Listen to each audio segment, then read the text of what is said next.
Welcome to Joe News Prime Live on your DSTV channel 421, Go TV channel 125, around the world on myjoyonline.com. Coming up this hour, President John Mahama talks tough as he assures the people of Bawku and its environs of doing everything within his might as president to restore peace to the area. And it's my first major assignment outside Accra. And so I decided to come and assure you that we're going to work very hard to make sure that we bring peace back to Bawku. Details as he said to announce key security appointment this week, whose task will include permanently ending the decades-old Bawku conflict. Also coming up, NDC government's plan to reintroduce regional and district tribunals to handle criminal cases stokes controversy at Parliament's appointment committee, but Attorney General designate says there is no cause for alarm. We want to go back and align with the internal logic of Article 125 Clause 1, that there must be participation by ordinary people in the administration of justice. We have details of his vetting as he put up spirited defense for the oral committee set up by John Mahama, despite a contention by some that it is an unconstitutional creation. It is constitutional. Oral is legal. In fact, the fact that it is a non-legal body doesn't mean that it is illegal. Also coming up, Senior Staff Association of VRA vehemently opposes the John Mahama-led NDC government's proposal to merge them with the Bui Power Authority. If you add Bui to Volta River Authority, it is not going to increase the energy generation in this country by 1 single megawatt. Details as the Energy Minister designate John Jenapo says merging Bui Power Authority with VRA will enhance efficiency in the power sector. You have a holding company and 3 subsidiaries: hydro components, thermal components, and renewable components. President John Dramani Mahama is taking a tough stand 1 week after his inauguration as President of the Republic of Ghana, as he assures the people of Bawku and its environs of doing everything within his might to restore peace to the area. He's set to announce key security appointments this week, whose task will include permanently ending the decades-old Bawku conflict. The announcement is coming on a day the president met with the heads of state security agencies before he left for Bawku to begin his peace mission. Addressing residents in Bawku, President Mahama assured them of his commitment to restoring peace in the area. His visit comes on the heels of a violent clash last week, which claimed 2 lives, raising the death toll to 41 since the conflict resurfaced in October 2024.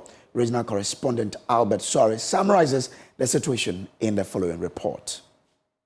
The Bawku chieftaincy conflict between the Kusasi and Mamprusi has a long, complex history dating back to the 1930s. The recent resurgence of the conflict, starting in 2021, has resulted in hundreds of deaths and had devastating consequences for the town's economy and residents.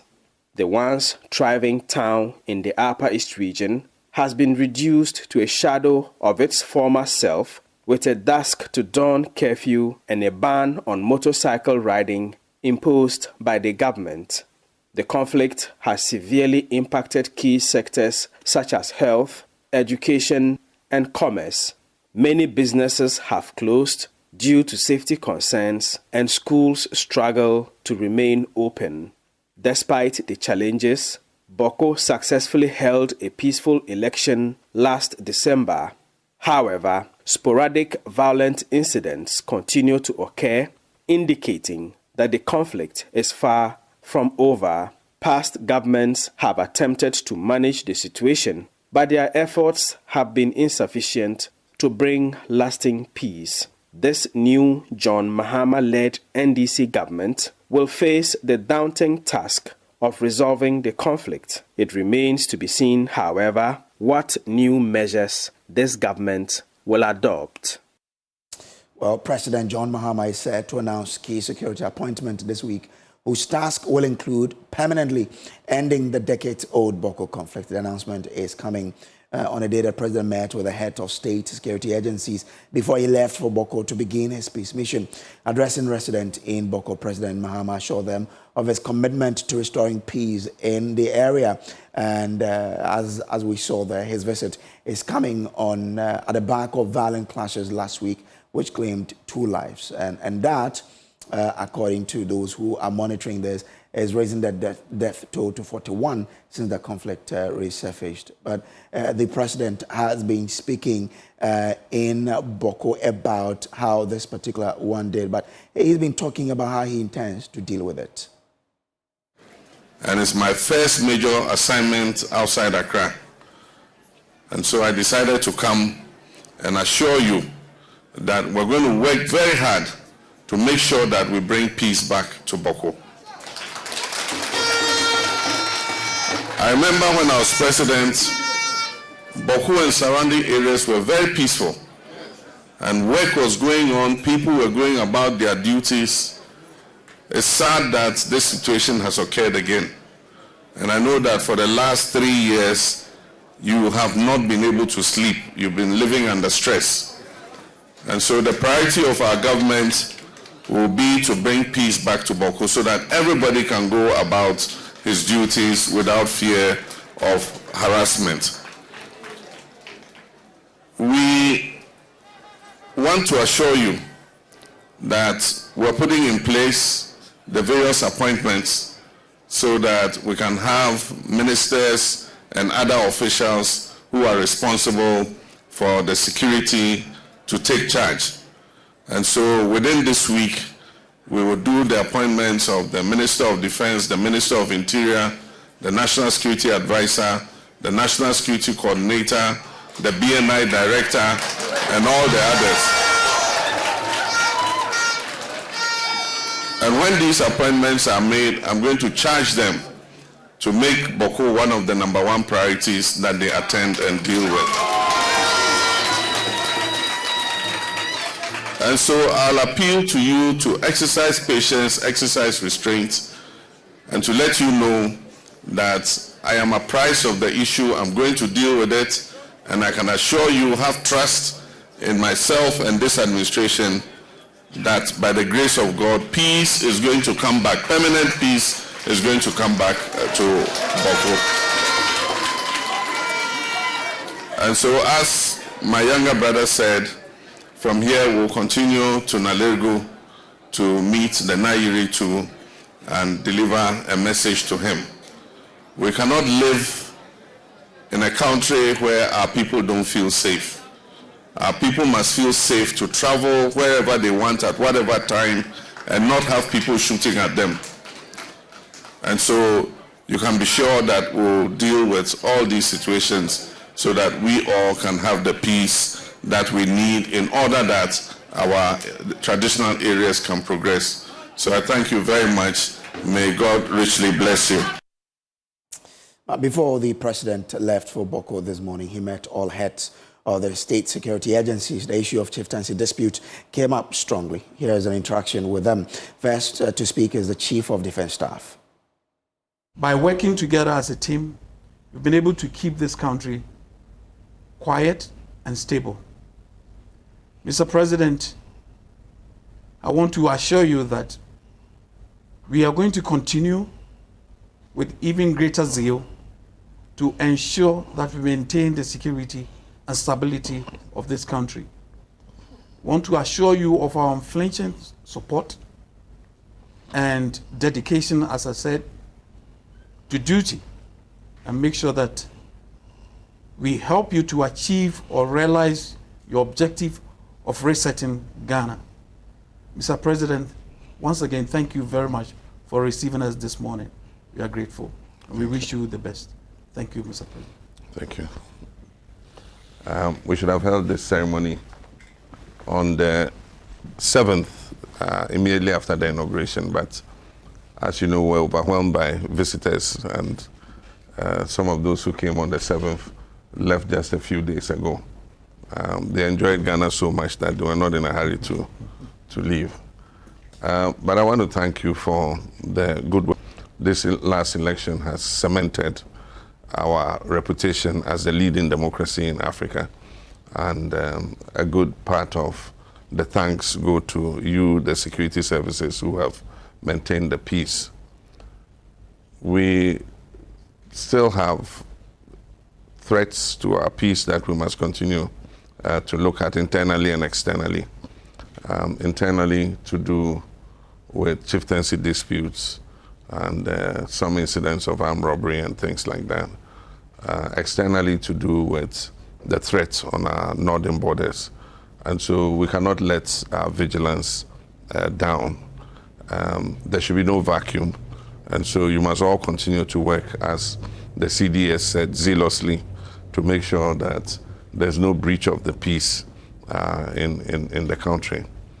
And so I want to thank you for all the work you're doing. We're working hard to set up the Council of State so that we can start to put the controlling boards of all the services and all the government parastatals in place.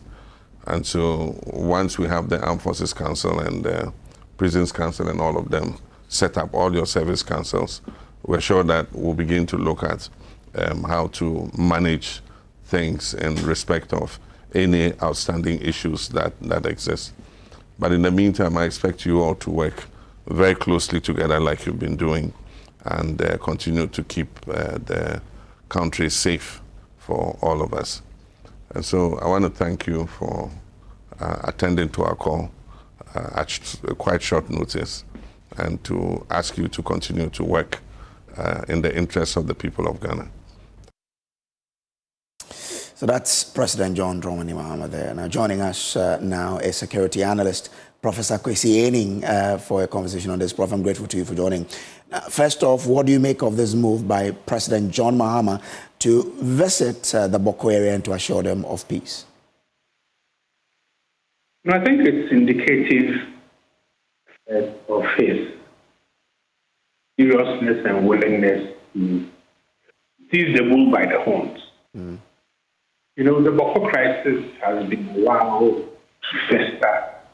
It's been politicized, people, political and ethnic. And the crisis in Bawku has seen as other conflicts. It's a conflict that a very low scale when we talk conflict in that. So by taking Bawku, the Crown official visit, it sends a clear now to the people of Bawku that irrespective of the method is willing to pay to do things to do. But even more importantly, the assurance that for those who will be holding security positions, and the critical performance is that he's going to charge to go. So that if they can't do it, then they self-go that they are on the out. I think all in all, it's a good thing now, indicative of the seriousness with which he wants to tackle that plan. But I think also other challenges that is state of Ghana. So this is a welcome start. Let's see the name that he will come up with for National Security Advisor, Minister and Interior Minister. Well, these people will need to work together. And I think it's also important for the security chiefs proud to implicit to Bawku. Because I've always had that if the security forces are giving a free hand, devoid of the nasty, negligent politics of what do I get, the conflict went worse, they will be able to handle this. So, yeah, I am very hopeful, I'm optimistic, and I'm looking forward to hearing the names from the president as to his team. They have a chance to do. All right. Grateful to you. Grateful, Prof, for joining us here with your thought. We have to leave it here and move on to other stories where the Senior Staff Association of the Water River Authority are vehemently opposing the plans by the John Mahama-led NDC government to merge VRA with the Bui Power Authority. According to them, the decision to merge Bui and VRA will be anti-growth for the two entities. This is coming a day after the Energy Minister-designate, John Jinapor, revealed that they are considering the move. This plan was first conceived by the erstwhile Nana Akufo-Addo government, but was met with fierce resistance by the workers. We'll hear from them shortly, but first, here is John Jinapor speaking about the plans to merge the two entities during his vetting in Parliament yesterday. Mr. Chairman, that proposed measure is on our table, except that our approach is different. We believe that we can merge Bui Power and VRA so that you have something like Ghana Power Company or whatever. We do not intend to privatize. So when you merge them, you have a holding company and 3 subsidiaries, hydro components, thermal components, and renewable components, all under one umbrella, but controlled by both VRA and Bui. They will determine how they want to run it. They will determine how they want to move with it. We do not intend to privatize any of those plants because they produce about 45% of our national requirement. And as a strategic step, you do not put all your energy assets in private hands. So let me assure the workers, we'll consult them. This is just an idea that we intend to implement. If we need to tweak it, we will do that with them and bring about efficiency. Now listen to the chairman of the Senior Staff Association of VRA, Theophilus Tatehia, who says the merger will have a negative impact on the entities. Everybody is mentioning merging Bui and VRA, but nobody is giving any concrete reason why we intend to do that. Bui, after its construction, has become a picking plant. It's not a base load plant. Bui cannot run all the it's generated 24/7. So what will you do as a smart management from the Bui end? They have been very prudent and therefore they have veered into solar energy. And that has brought competition into the sector and in terms of pricing. So to us, merging Bui and people are talking about efficiency, we do not see it as the way to go because currently you have what we call two authorities that goes onto the money market and raise funds and also venture into other renewables, which is also expanding. So if you bring it together under one umbrella, mind you, you have then stifled Bui or VRA from going their separate way to source for funding. Okay, so that will not bring any benefit if you bring them together. If you add Bui to Water River Authority, it is not going to increase the energy generation in this country by 1 single megawatt. Well, let's understand the rationale behind this merger. And Isaac Kofi, who is lead data and research analyst here at Joy News, joins me in studio with some more. Kofi, help us visualize how this measure will be like if it is done. Well, so Kojo, in terms of the visualization, if we are picking, leads from what the Energy Minister designate actually said, then means we're going to have something like the Ghana Power Authority, where we'll have both entities, the Bui Power Authority and VRA, under this bigger umbrella called the Ghana Power Authority. What do we know about these two, state-owned enterprises, and what is the rationale behind merging them? The issue has to do with efficiency, cost-cutting, and rationalization. Definitely, we know that these two entities, if they exist as different state-owned enterprises, each of them will have their own boards. So we decided to look at the 2023 state-owned enterprise report, where we looked at the boards of both the Bui Power Authority and the Water River Authority. What we understand is that both entities have different boards. I mean, 8-member board for BPA and then 10-member board for VRA. So definitely, if you are able to merge them, they will have that Ghana Power Authority will have just one board. And so you are eliminating about, let's say, 10 or 8, depending on the direction that the Energy Ministry will decide to go. So that's a big savings there in terms of paying the board members. Remuneration for them. Allowances, remuneration, just like you put it. Now, beyond the board member size. We also try to look at how profitable are these two entities. Though we know they are state-owned enterprises, it is good to gauge their performance, their financial performance. So we looked at between 2019 and 2023, cumulatively, both BPA and VRA, what has been their performance.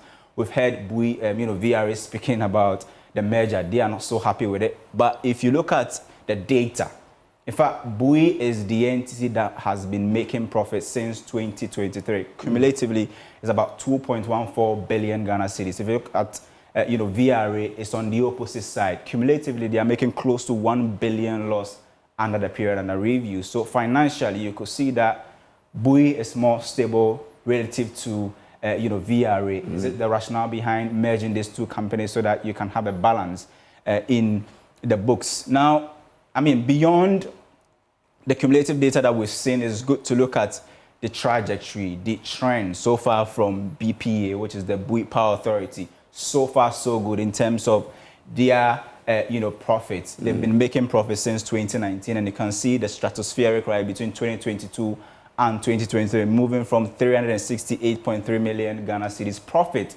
to close to 1 billion profit for the Bui Power Authority. So you can say that the Bui Power Authority is really performing well.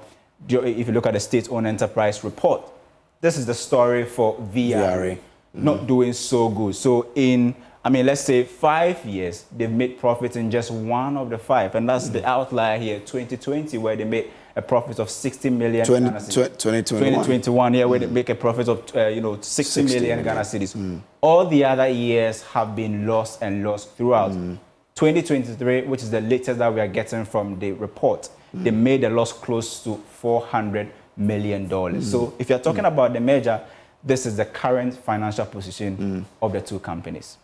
Okay, quite interesting data there to back whether or not the two should be merged into one entity. We'll be following this closely and updating you on what happens. But the plans of the NDC government to reintroduce the regional and district tribunals to handle criminal cases is stoking controversy and at the appointment committee on Monday.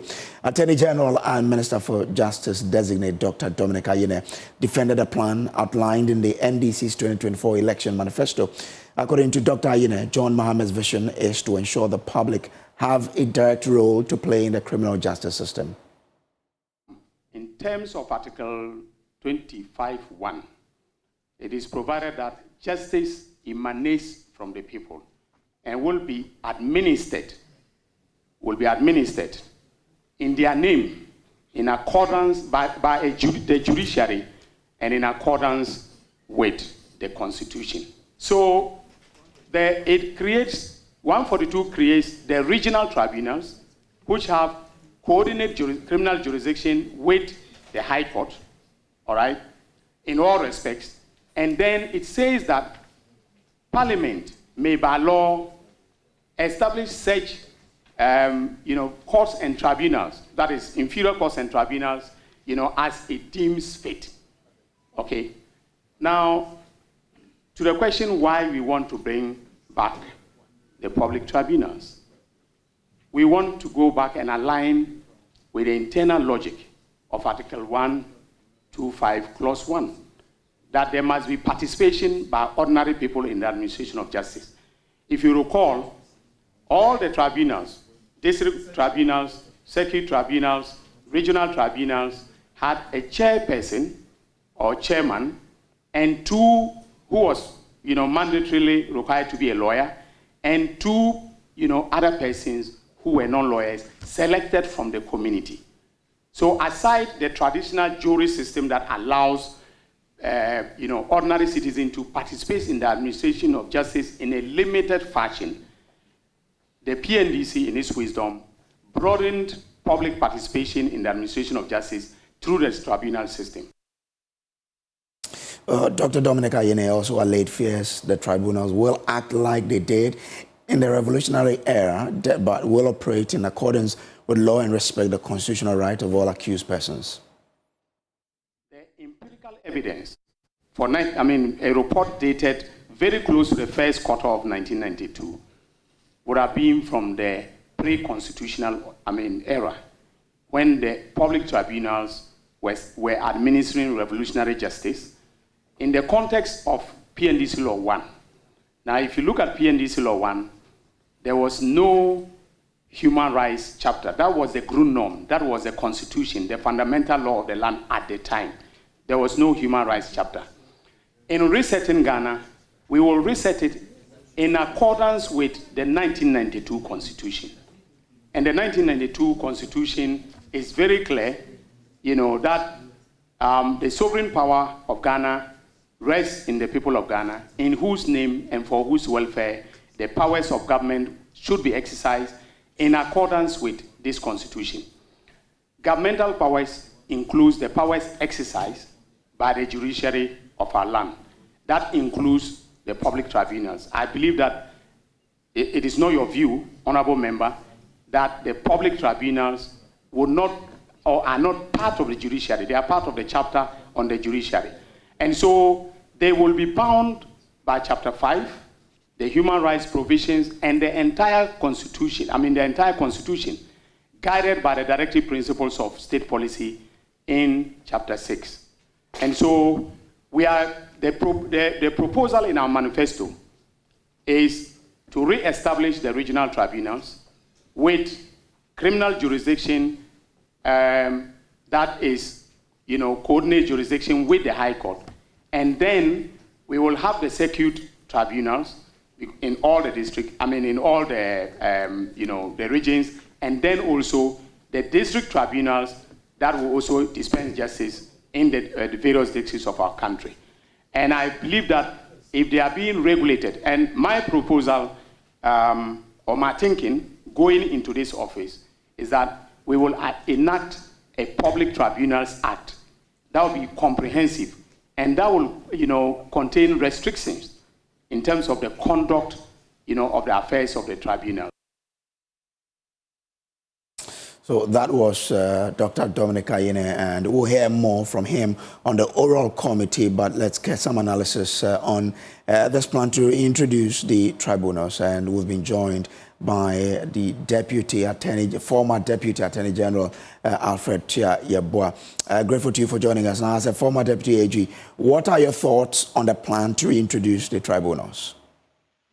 Thank you very much, my brother. I'm actually surprised that people think we must rather go back instead of moving forward. If you look at our constitutional architecture, we had this constitution from the PNDC. In the PNDC days, we had a tribunal. And we had, as part of this constitution, a regional tribunal. I know it came in basically because of the existing public tribunals then. And Ghanaians at the time wanted democratic rule.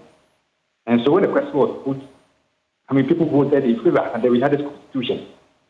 But from 1992 to 2025, almost 33 years, I do not think that's the way to go. Community tribunals, circuit tribunals, and regional tribunals are outdated. They belong to history. We must rather look at how we can strengthen the existing court system, but not to create further layers of court, maybe for other purposes. But if it's for the dispensation of justice, we have enough court. What we need to do is to make sure that we improve the quality of service of judges, we improve on the cost system that we have, we pay the judicial service staff well for them to do their job. Okay. But if you are thinking that, we want to participate in the administration of justice, fair enough, that is fair. But don't you have it now?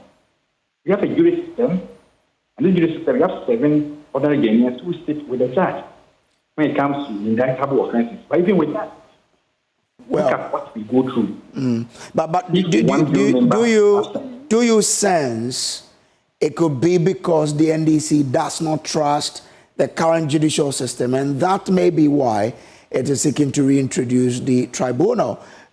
Because that's as you alluded to earlier, is in the Constitution. That would be so unfortunate. These are the thinking of my brothers and sisters in the NDC. If they do not trust the judiciary, then how come that the Chief Justice is swaying the president? They may be, when the president won the election, the Chief Justice have sworn him in. If they don't believe in the judiciary, then how come that they go to court? They win cases, they also lose cases. I mean, judicial system, I mean, it is a body that we must all try to support, despite the challenges that we have. If we think we want to create a court out of populism, so that people will just feel and say we are part of the system, I'm telling you today, not far from now, we'll begin to see the bad fruits that the system will bear.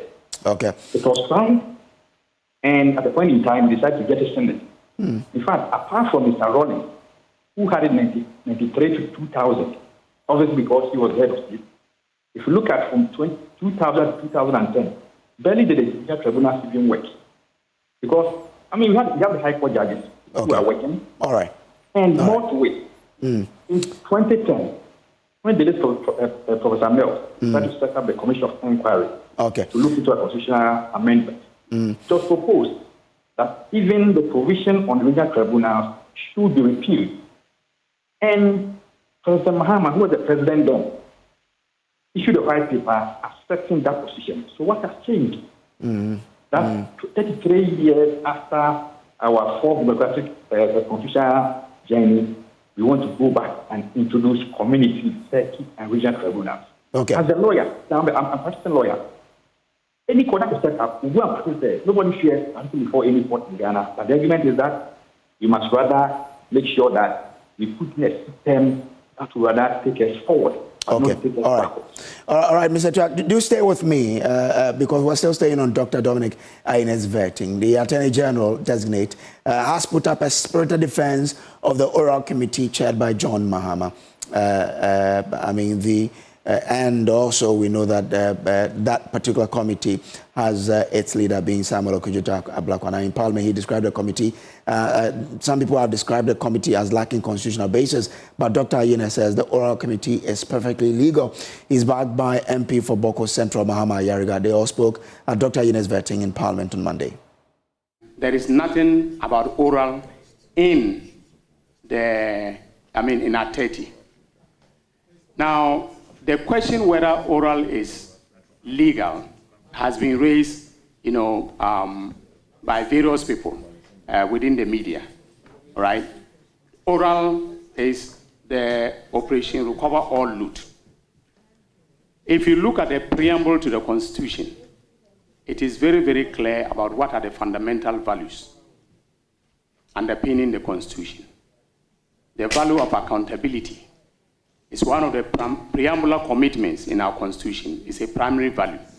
Oral is supposed to exact accountability from persons either politically exposed or persons holding public office who used or misused their office to loot public resources by way of property, money, and other intangible resources.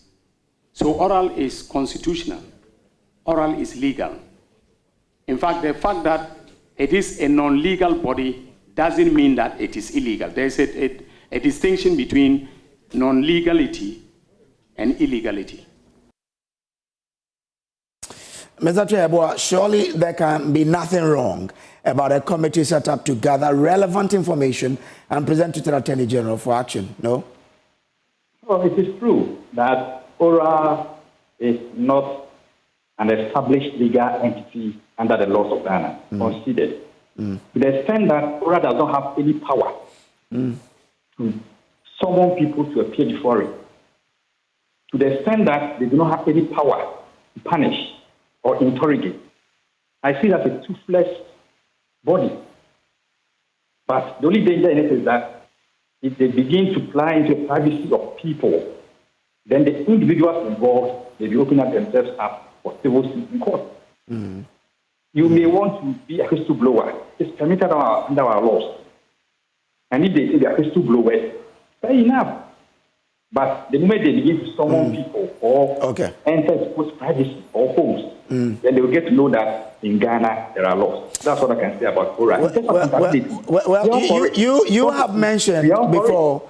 You have mentioned before that an investigative body should be set up in the Attorney General's office. He says he would, from this oral, set up a committee like that in the Attorney General's office. Is that not agreeing to what you proposed earlier? No, it's not about a committee that Attorney General's office, but that was not my proposal. The question posed to me whether the AG should have its own investigators. And I said, if in the US, because of the Department of Justice having its own investigators, then in Ghana, we should also have the AG having its own investigators so they can fast-track cases in there. Okay. As we have it now, we have only the police CID and other bodies outside the AG's office doing investigations. But if you want to have comprehensive investigations and prosecutions, it's my suggestion that the police CID then they have to report directly to the Attorney General. Unlike the standard we have now where they report to the Ministry of Interior. So it's not about a committee, but it's about the AG having its own investigators to help the Attorney General in carrying out duties. Okay, I'm grateful to you, Alfred Chiayeboa, for joining us here. He is a former Deputy Attorney General. We'll take a break here on Prime. We'll be back with more. Please do stay.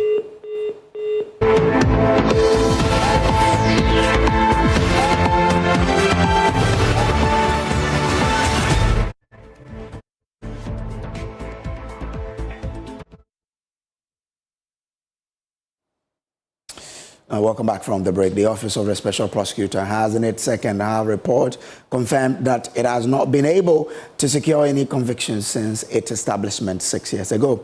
The revelation has sparked mixed reactions among Ghanaians, with some questioning the office's effectiveness, while others highlight the systemic challenges it faces.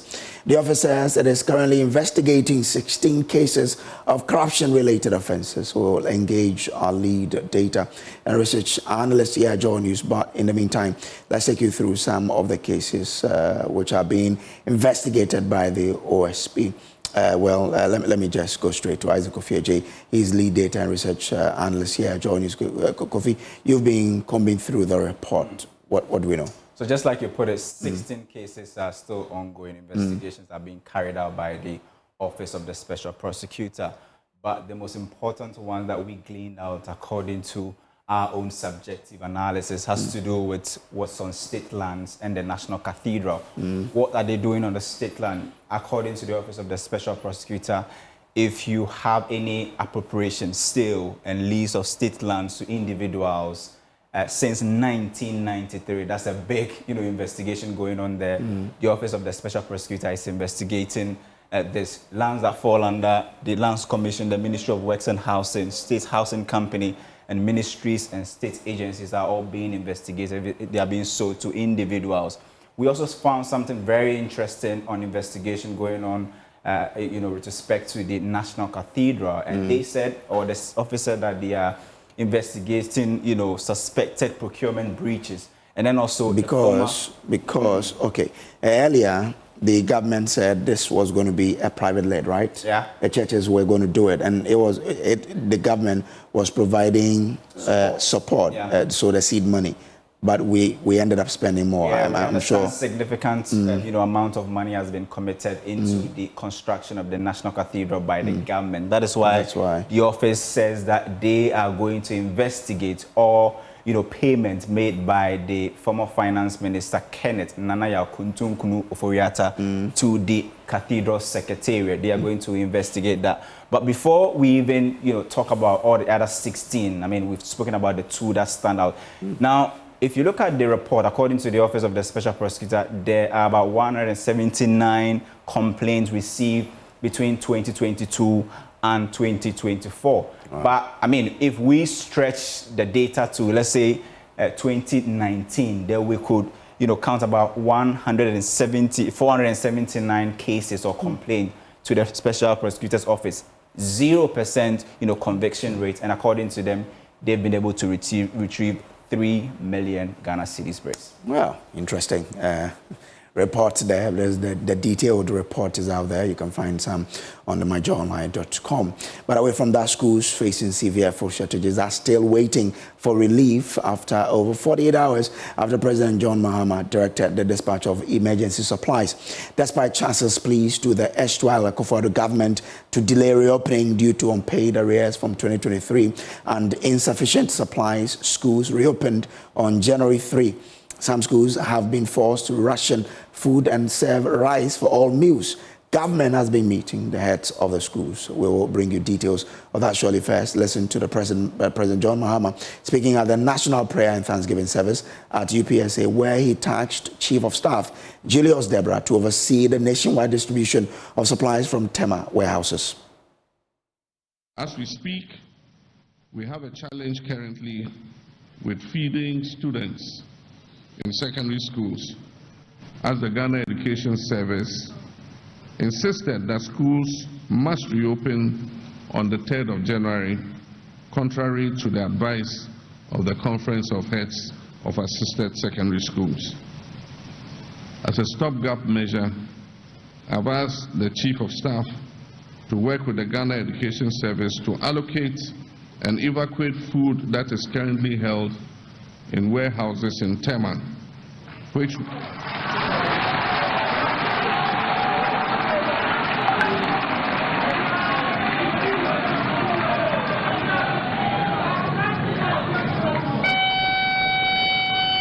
this food was imported by the outgone government in response to the drought that occurred last year.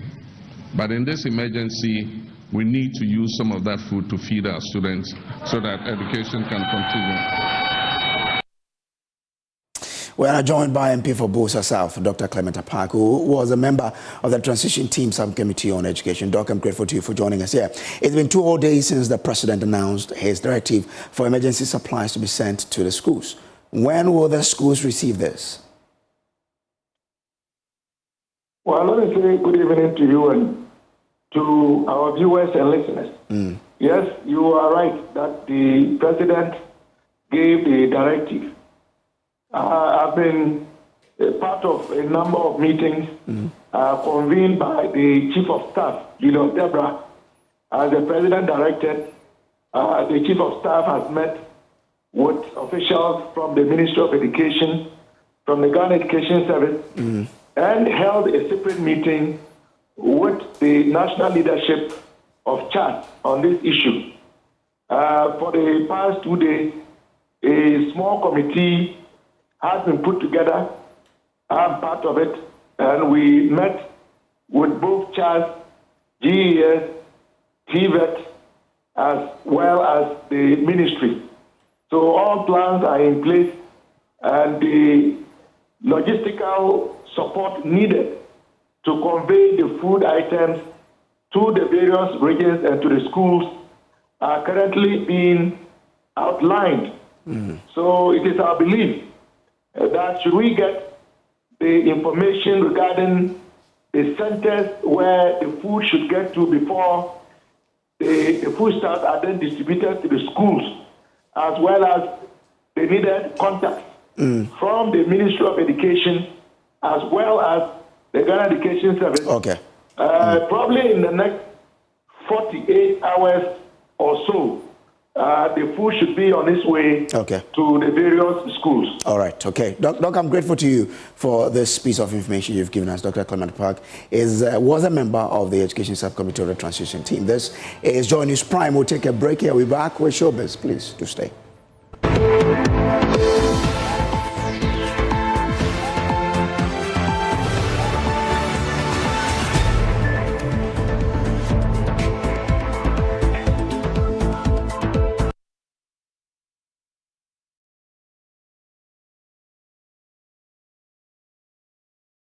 Becky Bex is here. Hi, Becky. How are you? Hello to you, Brace. How you doing? I'm well. Fantastic. Let's start on a sad note. Ghanaian musician and saxophonist Teddy Osei, one of the founding members of Afro rock band Osibisa, has passed away.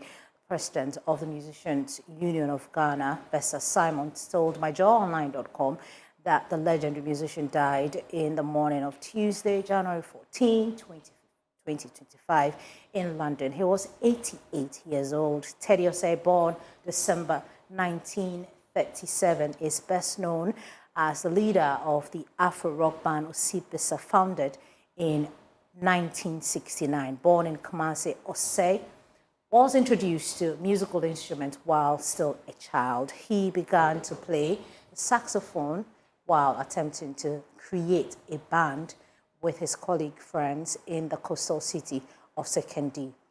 After graduating from college, he worked as a building inspector for a year before creating a band called the Comets. The Comets enjoyed brief popularity before Osei traveled to London in 1962. There's more on this particular story on myjoyonline.com. We're so sad that he left us. His legacy still lives on. But they sang the song, "We Are Going." Yeah. Heaven knows where we are going. And yeah. Yeah. He knows where he doesn't know, he knows he will, and heaven is actually taking him there. So we say that may heaven be kind to him. So rest in perfect peace. One exciting news I'm bringing to you. Joy News and Joy Prime, they are set to premiere the first episodes of their all-new musical band series this weekend. The Greatest Band, West Africa's best tribute and cover live band, will take the center stage as they detail their 3-year journey in the music industry, dubbed #the Musical Band Series. This is dedicated, Brace, to celebrating and highlighting the incredible journeys of musical bands in Ghana, showcasing their triumphs, challenges, and the bonds that kept or keeps them together. E-Vibes, the show, which delves into the backgrounds of the country's celebrated personalities who are doing tremendous works in their chosen fields of work, be it music, movies, to politics, among others, is in this season, we'll be focusing on musical bands in Ghana. And Breeze, I'm very excited that we have the Greatest Band leading this charge this weekend on Joy News and Joy Prime. For those of you who are on Joy News, we have dates for you. The dates has been changed a little bit. Okay. Initially, when you go on Joy News, we used to start on Saturday mornings before Samson Ladi comes in, but now we have Saturday 4:30 p.m. No, it's actually 4 p.m. on Joy News. It's Joy Prime, that's 4:30. So Saturday 4 p.m. on the Joy News channel. There's a repeat on Friday 6:30 p.m.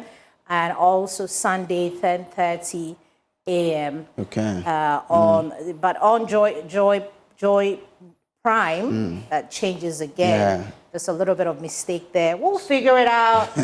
Hold on, we'll figure it out. So Joy Prime is 4:30 p.m. on Saturday. So we had the opportunity to have a conversation with the Greatest Band. And their story is something that you'd want to listen to, and their performance, you really, really do not want to miss this. Before we go, though, Brace, let me tell you all about Prime Movie Box. We haven't brought you Prime Movie Box, but this is the movie, The Working Man, starring Jason Statham. I mean, it's fantastic. Please log on to myjoyonline.com. That's where you find all the news. We will leave you here because it's time up. Right, Brace? Okay. So Pius Kojobaka is happening with Prime Business. Thanks. We're grateful.